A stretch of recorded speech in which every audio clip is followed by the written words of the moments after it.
Olá, filhos queridos do Senhor Deus. Que o Senhor os abençoe. Façamos uma oração para iniciarmos o estudo de hoje.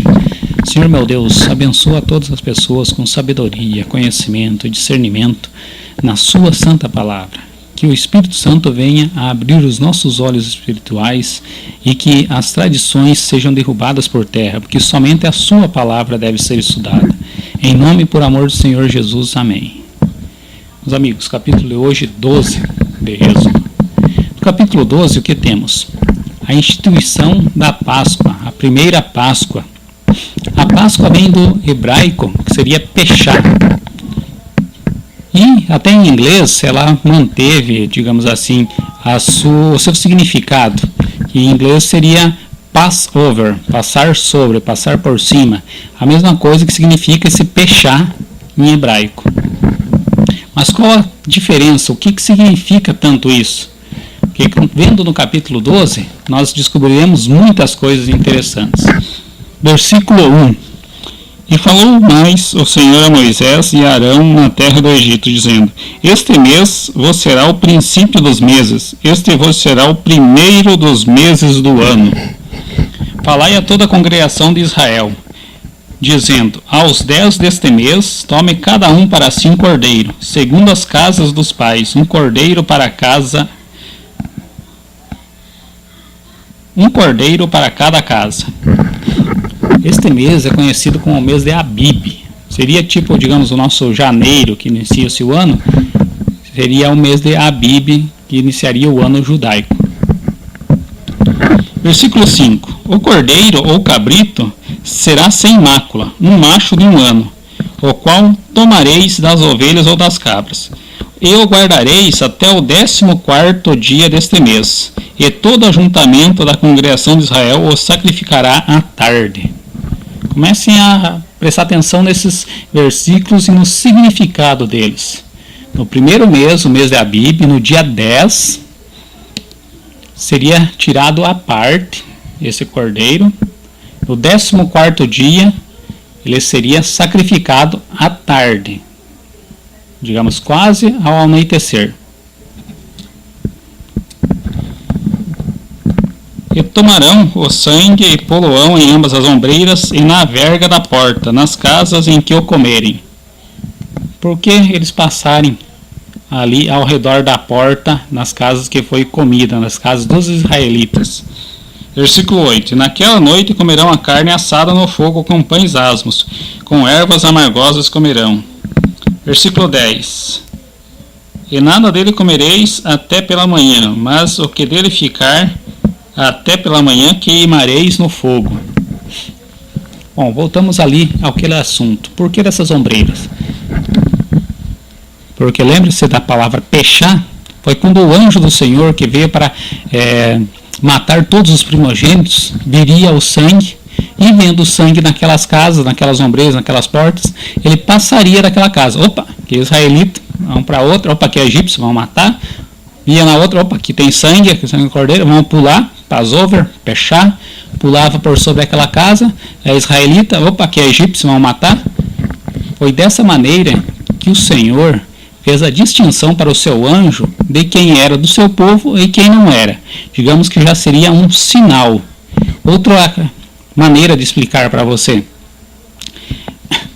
Todo pecado, segundo o que a Bíblia nos ensina, ela só poderia ser pago com sangue, coberto por sangue. Por isso Jesus morreu por nós, derramando o seu sangue. Mas quando não existia Jesus, como que faria? Veremos futuramente como eram feitos esses sacrifícios, este sangue que era derramado para dizer que seriam perdoados os pecados. Veremos isso com mais detalhes futuramente. A princípio, vamos nos ater então ao significado deste mês, destes dias. Quando Jesus já estava próximo aos dias do seu sacrifício, o que ocorreu com ele? Como veremos futuramente lá nos próximos profetas, entrou montado num jumentinho, que é os nossos irmãos, nossos amigos católicos comemoram no domingo de Ramos. Digamos que esse domingo de Ramos seja dia 10. Eu não posso mostrar os 10 dedos porque eu estou segurando a Bíblia com a outra mão, mas digamos que você tem entendido. 2 vezes 10. Dia 10 era para fazer o quê? ser separado o cordeiro.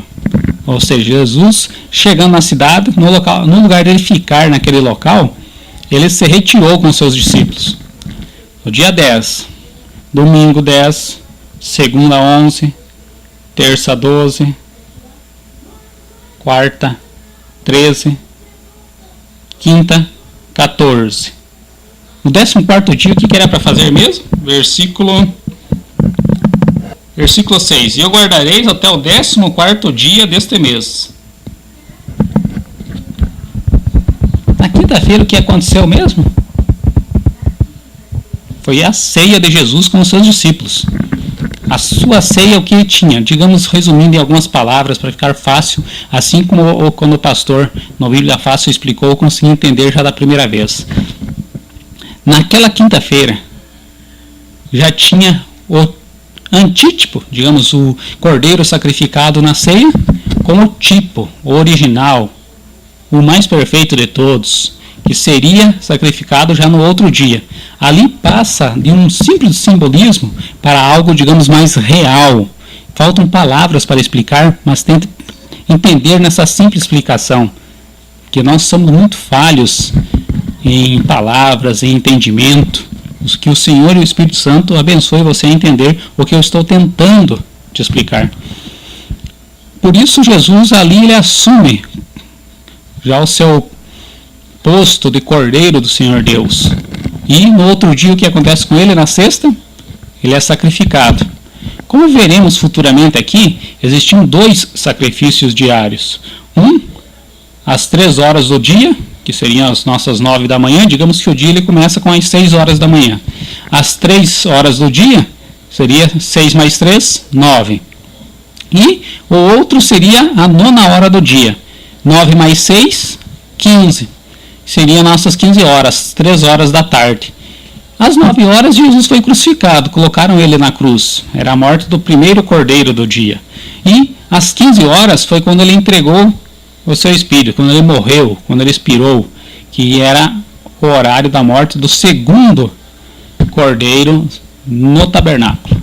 Veremos isso futuramente, aguardem até lá. Versículo 29. E aconteceu à meia-noite que o Senhor feriu todos os primogênitos da terra do Egito, desde o primogênito de Faraó, que se assentava em seu trono, até o primogênito do cativo, que estava no cárcere, e de todos os primogênitos dos animais. E levantou-se Faraó de meia-noite, ele e todos os seus servos e todos os egípcios, que havia grande clamor no Egito, porque não havia casa em que não houvesse um morto. Então chamou Moisés e Arão de noite e disse: Levantai-vos, saí do meio do meu povo, tanto vós como os filhos de Israel, e ide, servi ao Senhor como tendes dito. Levai também convosco as vossas ovelhas e as vossas vacas, como tendem dito. E ide e abençoai-me também a mim. Veja só, a pessoa era tão incrédula, não acreditava em nada, mas a hora que teve o aperto, ela se obrigou a fazer aquilo que deveria ter feito já nos primeiros avisos. Meus amigos, não se preocupe se algumas vezes você é discriminado, se existe perseguição contra você. Pode ser uma aprovação do Senhor Deus para te abençoar muito mais depois, mas também pode ser tentativa do inimigo para fazer com que a sua fé diminua. Não dê ouvidos a isso. Fique com o Senhor Deus, que é muito melhor. Versículo 40. Está explicado algo que eu havia comentado com vocês outro dia. O tempo que os filhos de Israel habitaram no Egito foi de 430 anos. Muito tempo. Digamos que tenha ficado uns 300 e poucos anos de servidão. Digamos que José tenha ficado muitos e muitos anos lá e sendo respeitado como ele era respeitado no princípio. Mas imaginem vocês, mais de 300 e poucos anos somente servindo de escravo para os outros. Não é algo bom para ninguém. Fiquem com o Senhor Deus.